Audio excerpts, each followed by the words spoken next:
Apprendre à son chat à sauter dans un cerceau. Alors tout d'abord, vous avez besoin d'un cerceau. Moi, j'ai acheté du petit tube transparent à la quincaillerie. Je suis pas sûre que ça sert à quoi. C'est peut-être pour les aquariums.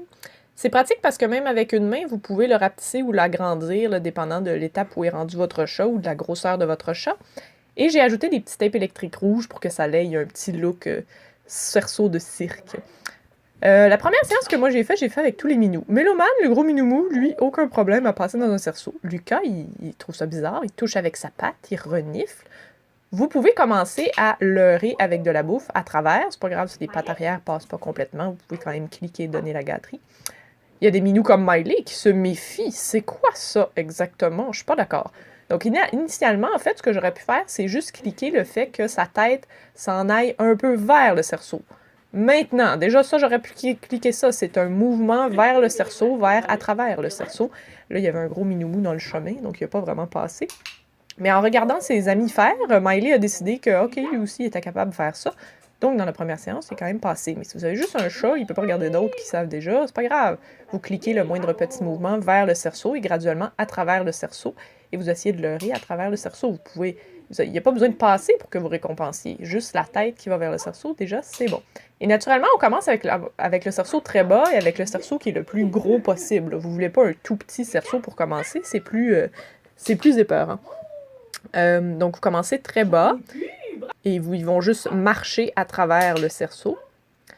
Et graduellement, vous allez hausser le cerceau. Là, on a le cerceau qui monte, le chat qui décide qu'il continue de marcher à travers. Il y a des chats qui vont sauter à travers plus facilement que d'autres. Ça va leur venir un peu plus inné. Il y en a d'autres que ça va moins bien fonctionner. Là, je leurre encore beaucoup avec de la bouffe pour leur montrer ce que je veux. Et eux autres, ils font quand même des bonds un peu à travers le cerceau. C'est déjà bien. Éventuellement, on n'aura plus besoin de leurrer avec de la nourriture. Mais pour le moment, je le fais encore beaucoup. Et une des étapes que moi, j'ai fini par décider de faire pour les encourager à sauter à travers le cerceau, ça a été de les faire sauter en bas de quelque chose à travers le cerceau et en haut de quelque chose, vers le haut de quelque chose à travers le cerceau. Donc j'ai l'impression que ça a aidé parce que ça a fait en sorte qu'ils ont vu un peu ces mouvements-là de aller vers le cerceau en sautant et aller vers le cerceau en descendant. Et ça les a beaucoup aidés après ça à commencer à sauter. Vous pouvez aussi vous prendre un petit élan. Des fois ça marche, des fois ça marche pas. Gros Minoumou, il est celui qui saute le moins à travers les cerceaux. Un petit élan! Oh, cette fois-là, ça n'a pas marché, mais il y a d'autres fois où ça a fonctionné. Donc vous pouvez prendre un élan comme ça un peu, et des fois ça les incite à faire un meilleur bond. Et là, j'ai gardé honnêtement la bouffe vraiment longtemps dans ce truc-là. C'est un truc que vous avez besoin d'une de vos mains pour avoir le cerceau, donc des fois c'est un peu mélangeant. Mais j'ai gardé la bouffe longtemps. Et là, on peut faire des variantes. Assurez-vous que vous avez deux chaises très larges. Les pattes sont très larges. Assurez-vous aussi que la surface des chaises est antidérapante. Leurs griffes peuvent rentrer dedans. Parce que si vous avez une mauvaise expérience, là, vous allez scraper ça. Vous allez avoir beaucoup de travail pour revenir et qu'ils fassent confiance. Donc ça, c'était la première variante. Deuxième variante, faire passer entre les jambes. On commence avec juste les jambes pas trop difficiles. Et graduellement, on va pouvoir monter le pied. Les bras, là, vous n'avez pas votre bouffe. Donc ça, c'est une belle manière de voir si c'est intégré parce que la bouffe est sur le comptoir. Vous ne pouvez pas vraiment la tenir dans vos mains, ils vont vouloir la manger. Là, je commence à monter le talon pour passer à travers les jambes, passer par-dessus un bâton.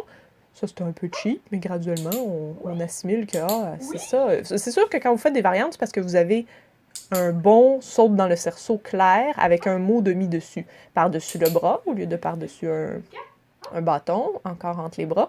Donc, au début, vous faites juste passer, vous vous arrangez pour qu'il saute. Moi, ça, c'est un tour que j'étais un peu dans l'une. J'ai mis un mot un peu trop tôt sur le tour, puis ça les a mélangés.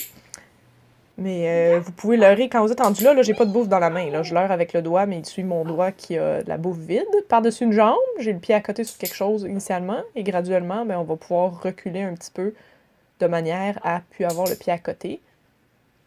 Vous allez avoir un minou qui saute par-dessus votre jambe, pareil comme si c'était un obstacle. Par-dessus le bras. Encore une fois, j'ai pas la bouffe dans la main, la bouffe est sur le meuble. Et là, graduellement, je monte le pied sur ma jambe. C'est sûr que si vous n'avez pas d'équilibre, vous risquez d'écraser votre chat, fait que faites pas ça. Mais graduellement, vous pouvez monter le pied pour que le chat aille sauter dans vos jambes, mais avec une jambe qui est plus haute. Donc comme ça, tadam! Bravo Miley! Bravo! Et encore une fois, là, je leurre avec aucune bouffe, juste pour leur rappeler ce que je veux. Graduellement, j'aimerais ça que mon pied qui monte comme ça devienne le signal pour que eux sautent. Donc un signal, ça peut être verbal, mais ça peut être un signal avec des mains aussi, donc visuel. Et ça peut être par les pieds, par les jambes.